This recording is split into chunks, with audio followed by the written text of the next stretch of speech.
I've done it. The question is, have you done it? It's very freeing. It feels amazing. Would you like to try it? Let's do it. In this Virtually Rick, I'm talking micromobility, baby. So why don't you hop on and I'll take you for a ride, huh? Well, in the places I'm allowed to anyway. Let's get virtual. Now, in the past, if you were late for your latte with the boss or lover or date with your parole officer, you either had to spring for a taxi or own up to the fact that you were just hideously bad at timekeeping. But now, there are tons of ways to get to your destination on time. And thanks to LA's Department of Transport's big year-long experiment with micromobility, you now have an incredible choice on the streets at your disposal.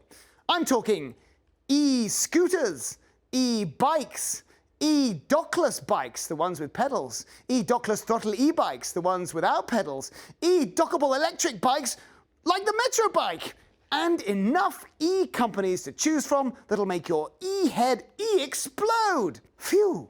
The freedom of riding on the sidewalk with your lover/business manager hugging your back like a koala. That's cool, right? No, it's not. Well, okay then, Rick, but what are the rules and laws of e-scooter land? Honestly, pretty confusing. But if we just stick to LA.'s website, well, it's simple.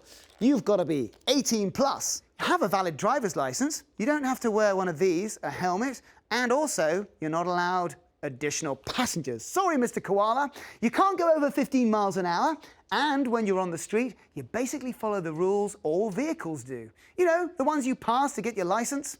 You mustn't, granny, do it on the sidewalk, as that's enforced by the LAPD, presumably the E-LAPD, although the LA.bike blog says it's okay to ride a bicycle on the sidewalk of the city of Los Angeles unless it's done with a willful and wanton disregard for the safety of persons or property. But that's bikes, not scooters. Oh, my brain hurts.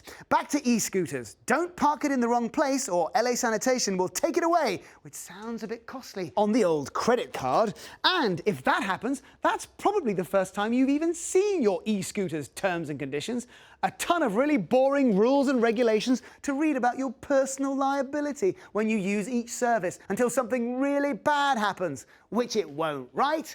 Well, wrong. Because according to a report from UCLA researchers, that whole you don't have to wear a helmet thing is probably not the most sensible of ideas, with fractures and head injuries the most common when it comes to e-scooter collisions, 80% of which are falls, and 11% are collisions made by the riders smashing into objects. Read, things that don't move and you didn't see because you'd had 2 beers.